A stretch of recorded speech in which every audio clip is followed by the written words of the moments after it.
आज ना मुझे ब्रह्म ज्ञान दे ही दो। मेरी जिज्ञासा मुझसे अब सहन नहीं हो रहा, तो मुझे ये चर्चाओं से मेरा काम नहीं चलेगा। आप प्लीज मुझे आज डायरेक्ट ब्रह्म ज्ञान दे ही दो, प्लीज सर। अभी अभी आप परमात्मा के निराकार स्वरूप का ज्ञान प्राप्त करने जा रहे हैं। आपसे विनती है कि बहुत ध्यान से, बहुत शांति से समय निकालकर श्रद्धा पूर्वक इस ज्ञान को ग्रहण करें। अगर मैं आपसे ये कहूं कि एक प्लेट में ना दाल, रोटी, सब्जी, थोड़ा फ्रूट, पानी, दही, मतलब ये नॉर्मल खाना ले आओ, और फिर मैं आपसे ये कहूं कि इसी खाने को मिलाकर, इसी खाने को मिक्स करके इसमें से खून, हड्डियां, आँख, नाक, हाथ, पैर, ये सब बना के दिखाओ। आप कहोगे ये तो पॉसिबल नहीं है। अच्छा, मैं ये कहूं कि इसी खाने को थोड़ा सा साइड में रख दो, फिर तो बन जाएगा। आप कहोगे अभी भी नहीं बनेगा। असल में हो पता है क्या रहा है, जब हम खाना खाते हैं तो जरा ध्यान देना, इसी खाने को उठाकर मुंह के द्वारा हम यहाँ ले जाते हैं। देखा जाए तो खाने की जगह ही तो बदली है और कुछ नहीं किया। जैसे एक खाना बाहर पड़ा था, उठा के एक डब्बे में डाल दिया, ये डब्बा समझ लो। तो ये खाना इधर से उठाकर यहाँ डाल दिया, जगह ही तो बदली है। लेकिन अब पता है क्या होता है कि अब इसका खून भी बनता है, आंखें भी बनती हैं, मांस भी बनता है, सब बनता है। ऐसा कैसे हो गया? सिर्फ जगह बदलने से।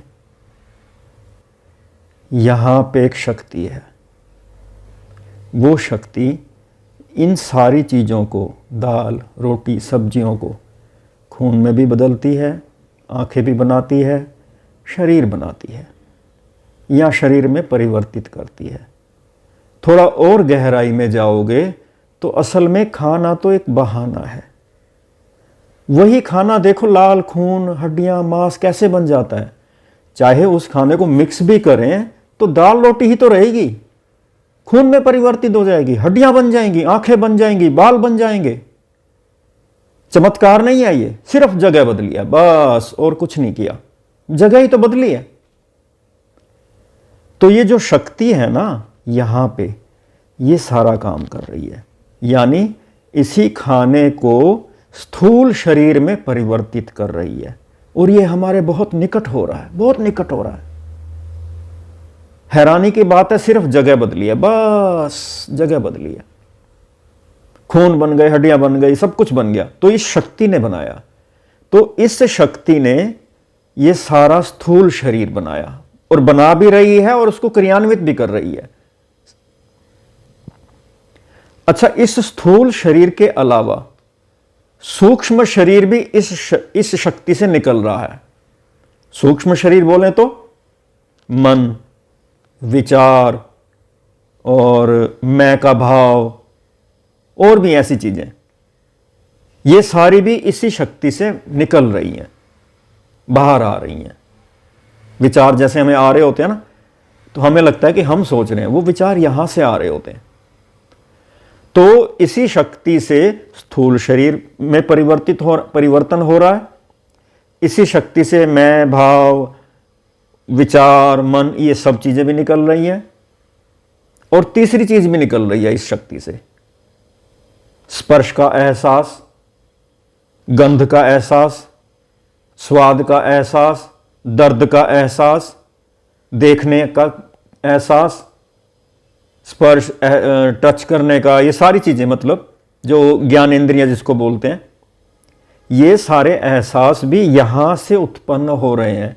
हमें लगता है ये हम स्थूल शरीर की वजह से संसार को अनुभव करते हैं। अरे वो तो मिट्टी है सारा, वो तो मिट्टी में परिवर्तित हो रहा है। जो ये एहसास है ना, ये यहां से उत्पन्न हो रहे हैं। इन शॉर्ट, यहां से, इस शक्ति से तीन चीजें पैदा हो रही हैं।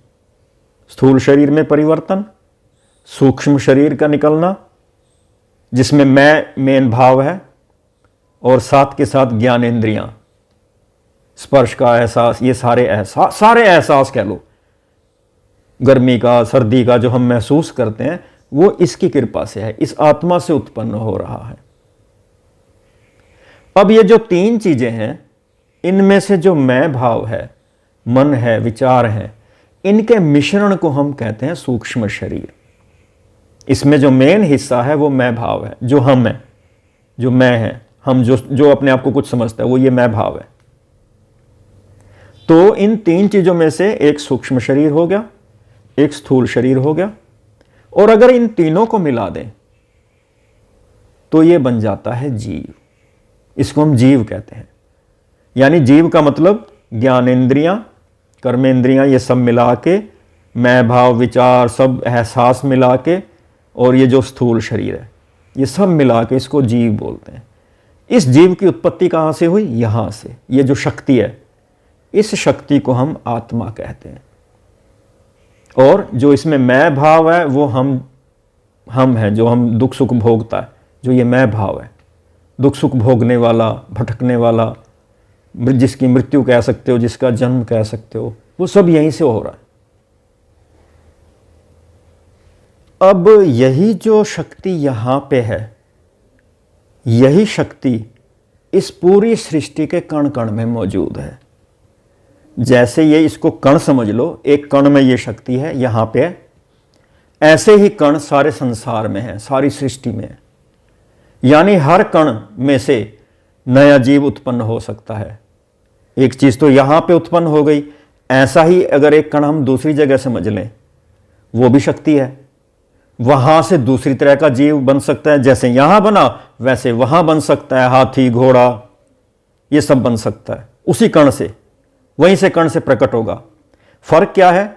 यहां पे कुछ अलग तरह की इंद्रियां उत्पन्न हुई, वहां पे अलग तरह की, यहां मान लो 5 इंद्रियां, वहां 4 इंद्रियां।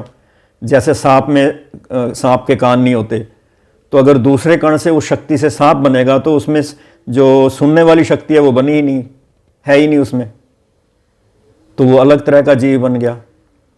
इस तरह से हर कण में से छोटे छोटे बड़े बड़े जीव बन सकते हैं। हर कण अपने आप में एक शक्ति है, जैसे यहां पे शक्ति है। हर कण, पूरी सृष्टि में हर कण अपने आप में एक शक्ति है, अपने आप में आत्मा है, अपने आप में परमात्मा है। हर कण परमात्मा है। और जरूरी नहीं है कि हर कण से कोई जीव ही बने।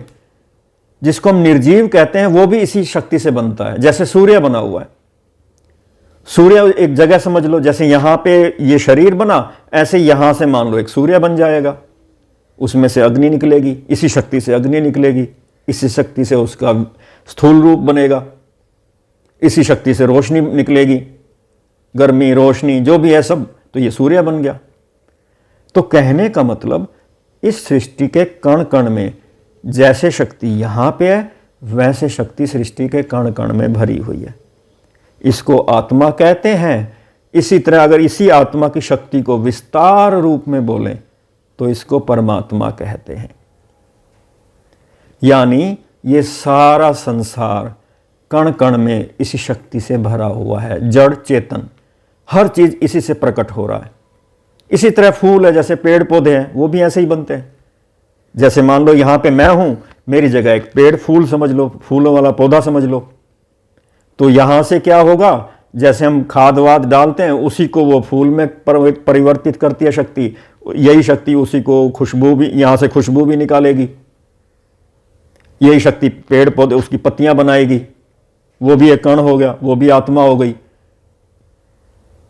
तो इसी तरह से पूरा संसार में जो जड़ चेतन की उत्पत्ति होती है वो ऐसे ही होती है। यानी ये जो रचनहार है, जो यहां पे रचनहार था, वो अपनी रचना से अलग नहीं है। लेकिन जो भोगने वाला है, दुख सुख भोगने वाला है, बाहरी रूप से देखा जाए तो ये एक ही चीज है। देखने से तो एक लगेगा, आत्मा भी यही, यानी ये शक्ति भी यही, स्थूल शरीर भी यही, और यहां से जो उत्पन्न हो रहा है मैं का भाव, वो मैं वाला तो तीनों चीजें यहीं पे दिखती हैं, जैसे बर्फ, पानी और ठंडक। अब आप तुलना कर सकते हो, जो ठंडक है ये मैं है, जिस तरह से बर्फ में से ठंडक निकल रही है, इसी तरह यहां से मैं का भाव निकल रहा है। इसी मैं के भाव को समझाया जा रहा है इसी मैं के भाव को ज्ञान दिया जाता है। यही मैं अपने आप को पहचानता है कि मैं वास्तव में स्वतंत्र रूप में कुछ नहीं हूं। अच्छा, ये जो मैं भाव है, क्योंकि यहीं से सारी इंद्रियां, सारा स्थूल शरीर सब यहीं से उत्पन्न हो रहा है, और मैं भाव खुद यहीं से उत्पन्न हो रहा है। अब यही मैं भाव इन इंद्रियों का, स्पर्श का, ज्ञान इंद्रियों का, सारी चीज़ों का यूज करता है और अपने कर्म करता है। हालांकि वो स्वतंत्र रूप से कुछ भी नहीं है, लेकिन जो भी है उत्पन्न हो रहा है। अब जो भी है यही उसकी स्वतंत्रता मान लो। अब यही जीव, यानी यही जीवात्मा, यही मैं भाव इन इंद्रियों का इस्तेमाल करके, कर्मेंद्रियां, ज्ञानेंद्रियां, जो भी विचार आ रहे हैं, इन सब का इस्तेमाल करके चाहे तो सदकर्म करे, चाहे तो बुरे कर्म करे, चाहे तो अपने आप को पहचान के मुक्ति पाले। तो ये मैंने जो बताया ना, ब्रह्म ज्ञान का बेसिक है। थोड़ा और गहराई में जाएंगे, इसको हम प्रैक्टिकली सोचेंगे, प्रैक्टिकली महसूस करेंगे, तब ये बात समझ में आएगी। इस पर हम अभी और गहराई से विचार करें। अभी ये शुरुआत है ब्रह्म ज्ञान की। ये ब्रह्म ज्ञान नहीं है, ब्रह्म ज्ञान की शुरुआत है, क्योंकि धीरे धीरे हर टॉपिक पे, हर बात पे हम चर्चा करेंगे, इसका विस्तार से समझेंगे। तो इस तरह से यही शक्ति संसार के, सृष्टि के कण कण में अनंत व्याप्त है, असीम शक्ति है, और इसी को हम परम आत्मा कहते हैं। यही परमात्मा है जो कण कण में समाया हुआ है। सब कुछ यहीं से, सब कुछ यहीं से उत्पन्न हो रहा है। मैं भी यहीं से उत्पन्न हो रहा हूं, मेरा अपना कुछ है ही नहीं।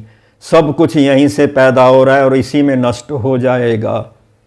मैं भी अपने आप में कुछ नहीं हूं। जो लगता है ना मैं हूं, कुछ नहीं हूं। प्रभु, सब कुछ तू ही है, सब कुछ तेरे से उत्पन्न हो रहा है।